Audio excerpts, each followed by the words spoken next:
So I have two stories I want to talk about this morning, and then I'll come back later this afternoon if we have any new developments. But we were waiting for Republicans to come out with this new proposal for an infrastructure bill. Or at least we thought there was going to be a new proposal. And so I want to talk a little bit about that because there is no new proposal, and we'll talk a little bit about what's on the table and where we go from here, because President Biden wants to make this bipartisan. And so it's very important that he wants to hear both sides of the argument. And then we're also going to talk about President Biden. So he went to Dearborn, Michigan, to a Ford plant, and he drove the electric F-150. So we're going to talk about that. And this is a good story, and I'm interested in this story because I'm actually interested in seeing what this F-150 has to offer. And so I'll talk a little bit about that. But first off, you can please hit the like button. It does help with the YouTube algorithm. Also, please subscribe to the channel. Hit that little bell notification. That way you'll get notified anytime we put out a video. Okay, so let's go ahead and get to this first story here. Now, this is Reuters, and it says Senate Republicans do not offer Biden official new infrastructure plan. And so they did not create a new plan.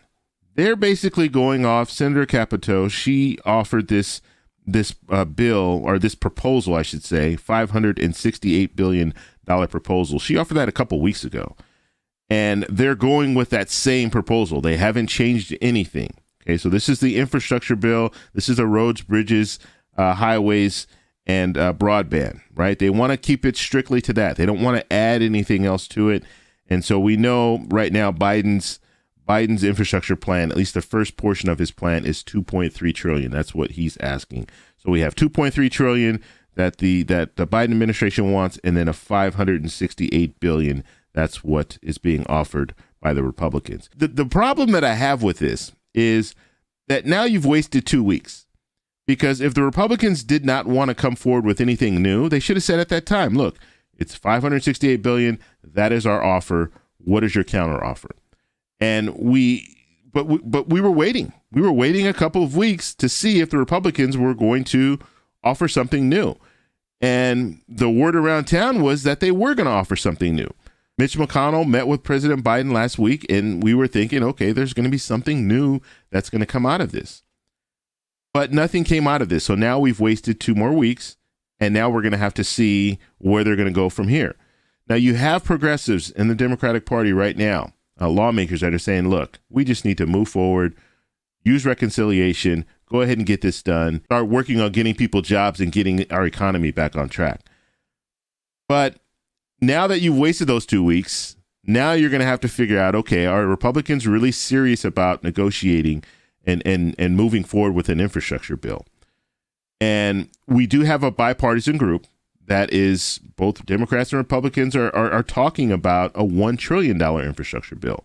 Now, this is nothing. There's no proposal or anything on the table. They're just saying, you know what, $1 trillion is something that I think both sides of this bipartisan group can work with. Now, I keep saying this, and this is very important. And the reason that I keep talking about this infrastructure bill is because this can affect every American. And the amount, this $568 billion or the $2.3 trillion or the $1 trillion, all these numbers, at this point, they don't mean much, because what we need to focus on is how is it going to be paid for?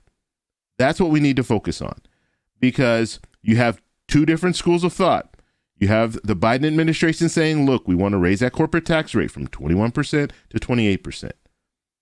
And they will negotiate with that, so they can bring it back down, maybe to 25%. That's what's been talked about. And then you have Republicans on the other side saying, no, corporate tax rate, it's dead on arrival. We are not going to move that corporate tax rate up. However, what we are willing to do is increase the gas tax. So increase the gas tax, add a mileage tax, and even go into the $1.9 trillion stimulus package, the one that was just passed, and take some money from state and local governments. And so that's what they want to do. That is their plan when it comes to paying for this. But the only problem with increasing the gas tax and increasing or creating this mileage tax, every American will pay for it. And the reason why I say every American will pay for it, obviously, if you have a vehicle and you're driving and you need gas, you're going to be paying an increased cost for gas. And not only are you paying an increased cost for gas, but when you go to the grocery store, it's going to be the same situation. Grocery stores are going to pass that on to the American people. They have to pay more to get stuff shipped to them because gas prices went up. Same thing if you want to take a trip over the summer or whenever, you're going to be paying more because fuel costs will go up. So if fuel cost goes up, everyone is going to pay for it. And so that's why I say it's very important. And we're in a situation now where we have politicians talking about inflation and our economy. This will hurt our economy even more because things will cost more. And so just something to think about when it comes to the two different ways to pay for this. Now, of course, if you raise the corporate tax rate, that will affect Americans as well, but not all Americans, because the argument is that, well, if corporations get a tax increase, well, they're going to lay off people. I don't necessarily believe that, because the way that I look at it, you're only going to lay off people if productivity is down. If you're losing money, yes, you're going to lay off people. But if you have demand and you have to put out a product, you're going to keep those people working for you. This is just something that's on the table right now. These are the different proposals that are out there. But I like I said, it's very important for us to focus on how is it going to be paid for. And that's why I continue to talk about this. So even though you think, well, this infrastructure bill, it's not really going to benefit me because there are no tax credits or anything like that in this first portion of this infrastructure bill, it can affect you at the pump.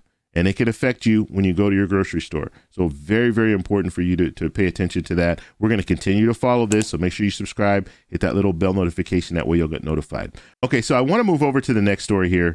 So this is President Biden. He was at this Ford plant in Michigan, and he actually drove this F-150, which it's always interesting to me to see a president sitting in the driver's seat. I don't know why, but it's different, right? You don't really see presidents driving vehicles at all, or even sitting in the driver's seat. Nonetheless, President Biden had a chance to drive this F-150. This is an electric vehicle. I'm really excited about this because I might get this vehicle. We'll have to see all the specs and everything when it comes out. But I've always looked at electric vehicles. I've always been intrigued by them, but I like trucks. I don't really like cars. And I know Tesla, they're talking about having this cyber truck and all that, but I like a Ford F-150. I like that. And so if they made that electric, that's something that I would be interested in. So here's the vehicle here. Here's President Biden sitting behind the wheel, and he was able to take it out. And I guess he got Secret Service's permission to take it out. But he said that he went 0 to 60 in about 4.3 to 4.1 seconds. That's pretty fast for a truck, especially. That's fast, very fast.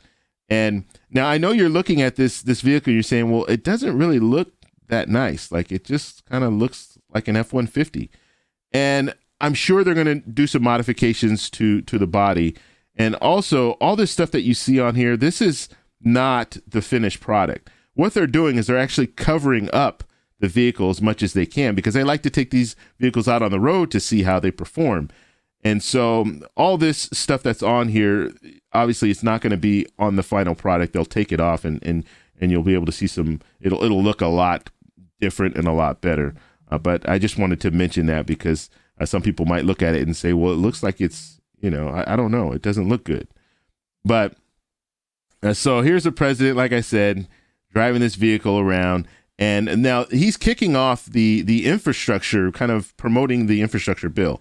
That's why he's out. That's why he's going to these different places, because this $2.3 trillion proposal that he wants to get passed, he's putting it out there to the American people and said, this is why we need this. This is why we need electric vehicles. This is why we need to focus on American-run companies. And so that's what he's doing right now. He's trying to sell this proposal, sell this $2.3 trillion proposal. And so we'll have to see where it goes when it comes down to this proposal, but we need to follow it. So we have this first infrastructure bill that they're talking about. Once they get past this, and once it goes through Congress, it's approved in Congress and signed off by the president, then we're going to move into the human infrastructure. That's another bill. And when we get to that point, guess what? President Biden will go back out and he'll try to promote that as well. And so we'll have to see where all this goes. But right now, the talk is, will it be bipartisan? That's the talk. This first infrastructure bill, will we see this as a bipartisan bill, or are we going to have to go through budget reconciliation? If you do go through reconciliation, you might see one large bill. So if they can't work out a deal with Republicans for this first infrastructure bill, well, then they might just put the whole bill together, both the infrastructure bill as well as the human infrastructure bill, put it all in one and push it through reconciliation. So we'll follow it. We'll see where it goes. If you guys have any questions, let me know down below. If you like this video, please give me a thumbs up. Please subscribe for more, and I'll talk to you in the next one. Bye.